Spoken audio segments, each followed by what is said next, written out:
The night my wife called me Derek didn't start like a disaster. It started like a small win for a tired dad. By the time she rolled that name into my ear and tried to pretend it was nothing, the damage was already done. Not to the marriage that had been cracking for a while, but to whatever was left of my denial. My name's Mark Reynolds. 40, suburban, 2 kids, a mortgage, and a minivan with stale fries under every seat. On paper, I'm a regular American dad. Most weeks feel like a loop. Work, traffic, homework, dishes, repeat. So when a Friday night opens up, just me and my wife in a quiet house, it feels like winning a small lottery. We dropped the kids at my sister Amy's around 6. She met us at the door with that tired aunt smile, already in sweatpants, already turning on a cartoon. The kids barely said goodbye. That's how normal it was. Back home, I cooked something simple: pasta, Jared sauce, garlic bread from the freezer. We ate on the couch, plates on our laps, some forgettable movie playing in the background. Lauren laughed at the screen a couple times, but it sounded more like habit than joy. I noticed it, then let it go. You learn to pick your battles after 8 years. The night moved in slow, easy steps.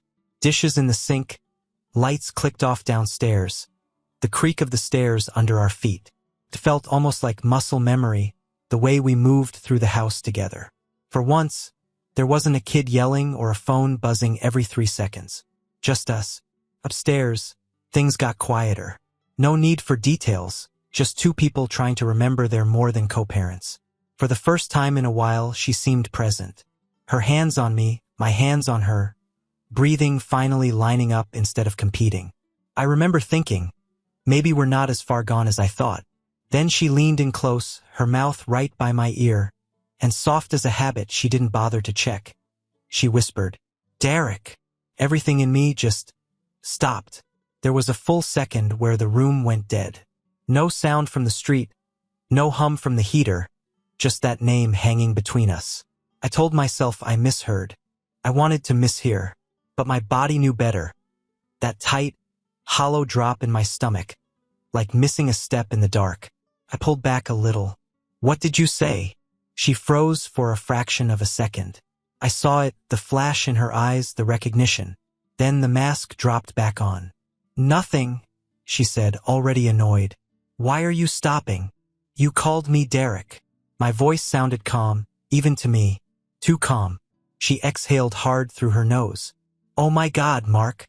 It was just a slip. People say the wrong name all the time. Don't make it weird." "Your ex's name," I said. "That's the slip." She rolled onto her back, stared at the ceiling like I was a ceiling stain. "You're being dramatic. We were in the middle of something and now you want to interrogate me? Seriously." I wasn't yelling. I wasn't even breathing heavily. I just looked at her. Really looked. The impatience, the lack of any real shame. She wasn't rattled because she hurt me. She was irritated because I noticed. "I just want to know why his name is in your mouth when you're with me," I said quietly. She turned away, gave me her back like a door closing. "Can we not? It was a mistake. Let it go." That was it. No apology. "No, I'm sorry. I don't know why I said that. Just a blanket order. Let it go." I lay there on my side, staring at the dark outline of her shoulder, listening to her breathing even out like nothing had happened. The ceiling above us looked the same as it always did. Same fan, same cracks, same shadows. But the room had changed. Or maybe I finally saw it. I didn't argue. I didn't push. I went completely quiet. Somewhere in that silence, something in me shifted. Not a roar, not a breakdown. Just a clean, cold line. This won't fade by morning. She could roll over and sleep like it was nothing. Couldn't. And that difference told me more about our marriage than any fight ever had. The smell of coffee hit me before I hit the bottom step. Sun through the kitchen window, cereal boxes on the counter from the kids' usual spot, her hair in a loose knot. If you filmed it on mute, it looked like a normal Saturday. Lauren was standing at the counter, phone in one hand, mug in the other, humming some half-remembered song. Thumb scrolling. No sign last night even existed. "Morning," I said. She glanced up, gave me a quick, flat smile. Hey! I sat down at the table, wrapped my hands around a mug that was still too hot to drink. I watched her move. Casual, easy. Not a hint of someone who'd dropped another man's name in our bed hours earlier. We need to talk about last night, I said. Her eyes rolled before the words even landed. Seriously? We're still on that? Yeah, I said. We are. She set her phone down a little too fast. Mark, I told you, it was a slip. People say the wrong name all the time. You're blowing it way out of proportion. I held her gaze. You called me Derek. That's not a random name. That's your ex. She shifted her weight, crossed her arms. We've been together for 8 years. I had a life before you. I've known other people. Sometimes your brain glitches. It doesn't mean anything. Are you talking to him again? I asked. Her jaw tightened just enough to notice. She picked up her phone, turned slightly so the screen angled away from me. No, it was fast, too fast. The kind of answer you say to shut a door, not tell the truth. You didn't answer the question, I said. You just swatted it. She laughed once, sharp and humorless. Oh my God. Listen to yourself. You're acting paranoid over one word. This is what I mean, Mark. Your insecurity is exhausting. Insecure, I repeated. That's what you got from last night? Not that you hurt me. Not that it was messed up. Just that I'm insecure. She took a sip of coffee, as if I'd finally confirmed something for her. Women don't find that attractive, you know? A man who spirals over every little thing?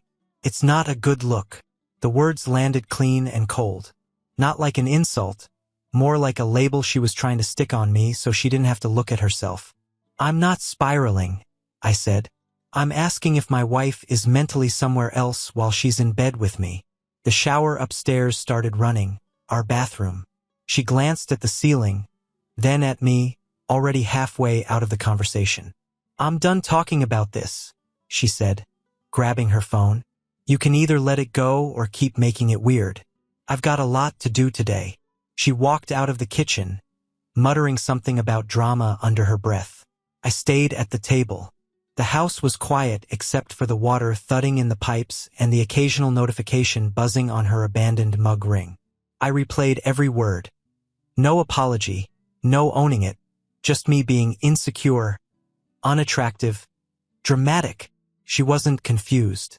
She wasn't scared of losing me. She was irritated that I refused to pretend it didn't happen. That's when it shifted for me. I stopped trying to get comfort from her and started wanting something else entirely. Not revenge. Not a screaming match. Truth. If there was nothing going on, the truth would clear her easily. If there was something, it would come out on its own if I quit filling the silence for her. The shower kept running upstairs. I sat there with my cooling coffee and made a simple decision. I wasn't going to beg her to make me feel better about what she did. I was going to find out exactly who I was married to. Quietly, with my eyes open. By Wednesday, Lauren was overdoing it. Extra laughs at dumb jokes, big smiles, long hugs that felt half a beat too delayed. Phone always in her hand, screen always tilted away. She'd brush my shoulder walking past like she was in a commercial for marriage. I didn't push. I didn't bring up Derek. I just watched. That night, she said she had a late meeting. Training. Some project. She tossed a few work words together and kissed my cheek on her way out. The kiss felt like a signature on a document she hadn't read. I ended up on the couch, TV on low, mind empty. That's when I noticed her old tablet wedged between the cushions. The thing had been basically dead for a year, used by the kids for games until it stopped holding a charge. On autopilot, I picked it up and tapped the button. The screen flickered, then lit up. A cloud sync notification slid across the top. Her name on the account, her email, her apps loading one by one. No password screen, no prompt, just open. Messages appear. I didn't go searching. I didn't guess a pin. It was all just there. First thread at the top. Derek. My thumb hovered for half a second, then tapped. The latest message from her. 2 more months, I promise. I just need everything to look stable. His reply. Can't wait. Miss us. My chest didn't explode. It settled. I scrolled back. Weeks. Months. Her telling him we were basically roommates. She promised him a clean exit. Her counting down to a summer breakup like it was a vacation, not a bomb. Hotel plans. Secret meetups. Little fantasies typed out by the same hands that smoothed my shirt collar on date nights. I took screenshots. Every few pages, I emailed them to myself. No shaking, no tears, just a steady, cold focus. An hour later, she came home, set her keys down, kissed my head, and walked upstairs like she hadn't just been planning a new life over my old one. I slid the tablet back exactly where I'd found it. The next morning, I called Brian, my closest friend, blunt, practical. I laid it out. He didn't waste words. Don't argue with someone who's already left in their head, he said. Just make sure when they walk, they don't take your spine with them. After work, I went to Amy's. My sister's good with forms, dates, and what counts on paper. I showed her enough to get the point across. The house was yours before the marriage, she reminded me. Her messages show intent to leave. She took the kids to see him without telling you? That matters. Start a folder. Time, dates, everything. Driving home, it clicked. This wasn't a bad night or a rough patch. It was a documented plan. She'd written the story herself. I just finally picked up the tablet and read it. It was a Tuesday night over dinner when she slid it in between bites of chicken and some story about her boss. So, I have this work trip coming up, Lauren said, eyes on her plate. Just a weekend training at a hotel near the office. Mandatory thing. I twirled my fork, kept my voice steady. Are all of you going? Yeah, she said quickly. Too quickly. Whole team. Workshops, bonding, whatever. It's boring, trust me. Later, when she was in the shower, I picked up the old tablet again. Messages synced like they always did. Same thread. Same man. There it was. The hotel name. Derek. Looking forward to finally having time together without sneaking. Her reply, me too. Feels like a test run for the real thing. That line didn't make me rage. It just closed the file in my head. Decision made. Friday morning. She rolled her small suitcase to the door, pretending not to be excited. Try not to miss me too much, she joked. I met her eyes. I'll do my best. She laughed, kissed my cheek, and left. The second her car turned the corner, I pulled out my phone. First call, a moving company. 1 bedroom's worth of belongings, clearly labeled. Same day if possible. Cash payment. Second call, the locksmith I'd used years back. Full lock change. Today. Upstairs, I worked methodically. No drama, no destruction.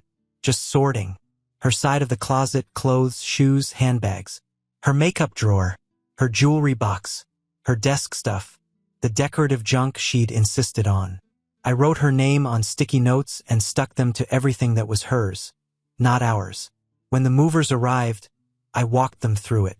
Anything with her name on it goes. All of it. Delivery address? One guy asked, pen ready. I gave him Derek's apartment. On the last box, I taped a plain envelope to the top. Inside, one line in my handwriting. You said mistakes happen. So this happened. By late afternoon, the house felt different. Not empty, honest. Her echo was gone. The walls looked the same, but the air was clearer. The locksmith finished the final lock and handed me the new keys. I turned one in the front door, listened to the click, and for the first time in months, the house I lived in matched the reality I was actually in. My phone started buzzing just after dark. Unknown number first. I let it go. Then Lauren's name lit the screen. I picked it up. Yeah. Her voice came in hot, already mid-scream. What did you do? Mark, what did you do? I leaned against the kitchen counter, eyes on the empty space where her desk used to sit. You're going to have to narrow that down. My stuff is in front of Derek's building, she shouted. All of it. On the sidewalk. His neighbors are staring, his landlord is staring. Are you insane? You need to bring a truck and fix this. Now. Your belongings, I said slowly, are exactly where you've been trying to move them for months. You're out of your mind, she snapped. You can't just throw me out over one mistake. One mistake doesn't usually come with hotel reservations and a countdown, I answered. Talk to Derek. I hung up. 2 minutes later, my phone rang again. Different numbers. I answered. Is this Mark? Male voice, tight, pissed. Yeah. This is Derek, he spat. What the hell did you just do? Lauren is outside my building sobbing, and my girlfriend is throwing boxes down the stairs. You think this is funny? I kept my tone even. You might want to check your messages before you pick a side, Derek. What messages? He barked. I ended the call, then sent him a batch of screenshots. Lauren trashing me, promising him summer, saying we were basically over but living like roommates until it's safe. 30 seconds passed. Then another call. Same number. I picked up, didn't speak. In the background I heard Kayla, his girlfriend, screaming. Something heavy hit a wall. Derek yelped. Kayla, stop, just listen. Then a crash. More cursing. The line cutting out. Next up, Lauren's mother, Linda. How could you do this to my daughter? She demanded. No hello, just accusation. You've ruined her life over a tiny mistake. Everyone slips up. You don't throw a wife out into the street for that. I took a breath. She called me another man's name in bed and spent months planning to leave with him behind my back. That's not a slip, Linda. That's a strategy. She told me you're overreacting. Linda shot back. Men are all the same. You can sleep around, but one mistake from a woman and it happens. I cut in using Lauren's own line. That's what she told me. Word for word. Silence, then a muttered insult and the call dropped. Hours later, the doorbell started ringing like an alarm. Fist pounding followed. I opened the door halfway. Lauren stood there, hair wild, makeup streaked, fury doing laps in her eyes. Let me in, she demanded, trying to push the door. I didn't move. No, you can't just lock me out of my own house because you're hurt, she snapped. This is still my home, Mark. I made one mistake. The name wasn't the mistake, I said. That was just the part you couldn't hide. She glared. You think this is over? You think you can just throw me out and that's it? In this house, I said. Yeah, it's over. Her eyes went glassy, but not with regret, with rage at losing control. I let her see nothing on my face in return. Then I closed the door. Not dramatic, not slammed, just shut. I woke up, rolled over, and grabbed my phone. No texts from Lauren. No calls. Just a notification. Lauren Reynolds made a new post. Curiosity 1. Long caption. Sad selfie. Puffy eyes. Perfect lighting. She wrote about being thrown out with nothing, about people turning cold over tiny mistakes, about losing everything overnight because some men don't know how to forgive. Lots of lines about healing, trauma, and finding strength when the person you love gives up on you. Not one word about Derek. Not one word about the hotel, the months of planning, the double life. Comments rolled in. Stay strong, girl. Men don't understand mistakes. Real love forgives. I watched it pile up. For a while I said nothing. Let them talk. Let them comfort the version of her she wished she was. Then I hit the line where she implied I'd emotionally worn her down for years, and finally snapped. That was my line. I clicked into the comments and wrote one sentence. Lauren called me by her ex's name during intimacy and hid a months-long relationship with him. No rant. No insults. Just data. The thread went quiet. A few people liked my comment, then disliked it. Some messaged me privately. Is that true? I'm sure it's more complicated than that. Can I see what you're talking about? I sent screenshots to the ones who asked. Some never replied. Some apologized. None of that changed what happened in my house. Around noon, I got an email from HR asking if I could step into a quick call. The subject line had that careful corporate tone. Touching base. On the call, the HR rep cleared her throat. We received a message from your wife, she said. She expressed concern you might, quote, cause a scene at work due to a domestic situation. Is everything okay? I looked around my cubicle. Same monitor, same stapler, Same spreadsheet half finished. I'm at my desk. I'm working, I said. My wife is upset because I ended the marriage after discovering an affair. I can provide proof if needed. We don't need the details, she said quickly. You seem calm and professional. If anything changes, let us know. Also, if you need time off, talk to your manager. My boss pulled me aside later. You're solid here, he said. Handle your life. Your job's not in danger. After work, I drove downtown to meet the attorney Amy recommended. Daniel Harper. No fake warmth.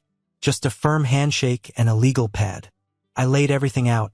The name slip, the messages, the move, the hotel, the kids, the social media post, the HR stunt. He listened, flipped through printed screenshots, nodded once. House is in your name from before the marriage, he said. You've got documented proof of her intent to leave and of her bringing the kids around another man without your knowledge. You stayed calm, she escalated publicly. That helps. Don't gloat, don't engage, don't threaten. Just document. He tapped a specific line in one of the messages where she said she'd been emotionally done for a long time and was just waiting for the right moment to switch houses. This isn't just heartbreak, he said. This is a narrative. Judges read. Driving home, it clicked all the way in. She could post, spin, cry, and accuse, but at the end of the day, the story that actually mattered was the one written in her own words, with timestamps. All I had to do was keep my hands clean and my mouth shut until the right room asked for it. Family court doesn't look like TV. No booming voices, no dramatic gasps. Just bad lighting, worn-out chairs, and people who've seen the same mistakes 1,000 times. Lauren walked in ahead of me, soft sweater, modest skirt, hair pulled back in a neat bun. She looked like a brochure for good mother, bad husband. She didn't glance at me. I sat at my table with Daniel Harper beside me. In front of him, a neat stack of folders. Inside those folders, her words. Her lawyer went first, painted her as a blindsided wife, unfairly removed from her home after a misunderstanding. Said she'd always been the primary caregiver. I talked about my sudden, extreme reaction to a minor marital issue. I sat there, hands folded, and let him talk. I'd spent years absorbing her version of reality. I could handle 10 more minutes. Then Daniel stood. He didn't raise his voice.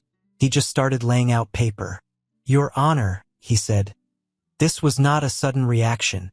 This was a response to a long-term, documented plan by Mrs. Reynolds to leave the marriage for another man, Mr. Derek Coleman, while maintaining the appearance of stability. He handed the judge a packet. These are months of messages between Mrs. Reynolds and Mr. Coleman. Judge Anderson flipped through them. Silver hair, tired eyes, zero patience for fluff. Daniel kept going. In these exchanges, Mrs. Reynolds calls her husband emotionally dull, states that she is counting down to a breakup in the summer, refers to a clean exit from the family home, and makes secret hotel arrangements under cover of a work retreat. She also confirms taking the children to Mr. Coleman's apartment without informing Mr. Reynolds. He sat back down. The room felt smaller. The judge looked over her glasses at Lauren. Mrs. Reynolds, did you call your husband by Mr. Coleman's name during marital intimacy? Lauren shifted. It was a slip. I told him that. People. Did you or did you not? The judge cut in. Lauren stared at the table. Yes. And did you respond, it happens, when he raised his concern? Her voice dropped. I might have. I don't remember exact. It's in your message, the judge said, tapping the paper. You used that phrase to describe the incident. She moved on. Did you take your children to Mr. Coleman's residence without informing their father it was a romantic partner's home? Lauren tried to spin it. A friend. Just visiting. The kids like him. But every sentence ran into another screenshot. Eventually, Judge Anderson held up a hand. That's enough. She turned to me. Mr. Reynolds, you have maintained employment, remained in the marital home, and responded to this situation with restraint while documenting appropriately. For the temporary orders, primary physical custody of the children will be awarded to you. Mrs. Reynolds will have a scheduled visitation. The home remains with you. She looked back at Lauren. This is not punishment. It is about stability for the children. Outside the courtroom, Lauren caught up to me. You destroyed everything over one slip, she hissed. I met her eyes. You ended it the night you said his name and decided I was the problem for caring. All I did was stop covering for you. Then I walked away, not as her husband, not as her villain. Just as the man who finally believed what he saw. Mornings are different now. No whispers behind doors. No phones lighting up face down on the nightstand. No kids hovering in hallways pretending they don't hear arguing. Just alarms, cereal bowls, and two half-asleep children dragging backpacks to the door while I yell, shoes, not socks. For the third time, the air feels lighter. That's the best way I can put it. The custody order went from temporary to official a few weeks back. Kids with me most of the time. Lauren across town in a small rental. Seeing them on a schedule that lives on the fridge and on my phone. Pickups, drop-offs, no improvising. She hates it, but she sticks to it because court papers don't care about feelings. Her mother, Linda, tried to keep the commentary going at first. Little digs during handoffs, comments about kids needing their mother loud enough for the neighbors to hear. One letter from Daniel about harassment shut that down. Now she glares, signs the school forms when it's her turn, and keeps her mouth shut. Derek didn't last. Word got around that Kayla kicked him out hard, and a few months later he transferred out of the city. New office, new state, whatever. He moved himself off the board. Kayla messaged me once. Short, to the point. Didn't know you, but you saved me months of lies. Thanks. I replied with a simple, you didn't deserve it either. That was it. Somewhere in the middle of all this I met Priya. She's a parent at the kids' school. Steady voice, tired eyes, single mom with her own scars. We ran into each other at pickup, then again at a school event, then again at a grocery store. Life kept putting us in the same aisles. One evening after a PDA thing, she asked, so, what's your story? And I told her. Not every detail, but enough. When I got to the part about Lauren whispering another man's name and calling it nothing, Priya shook her head once. No one says another man's name like that unless something was already broken, she said. You weren't crazy for hearing it. We didn't dive into anything heavy after that. No big speeches. Just two adults moving slow, honest, and respectful. She knows I'm still rebuilding. I know she's doing the same. That's enough. Christmas rolled around sooner than I expected. Custody agreement said Lauren had Christmas Eve until 6 p.m. I had Christmas morning. Clear, written, signed. On the 23rd, she texted, can I have them Christmas morning too? Just this once? We can swap something else. I looked at the message for a long minute. Then I typed, we're sticking to the schedule. Her reply came fast. You're using the kids to hurt me. I put the phone down and didn't answer. I wasn't using anyone. I was following the structure that keeps our kids out of the spinning story in her head. Christmas morning in my house was simple. Pancakes, cheap wrapping paper everywhere, cartoons in the background. My daughter tried on every new thing she'd gotten within 20 minutes. My son got quiet for a second, watching the tree. Dad? He asked. Yeah, buddy? Do you still love Mom? I didn't dodge it. I love that she's your mom, I said. I don't love her the way I did before. That part's different now. He thought about it, then nodded.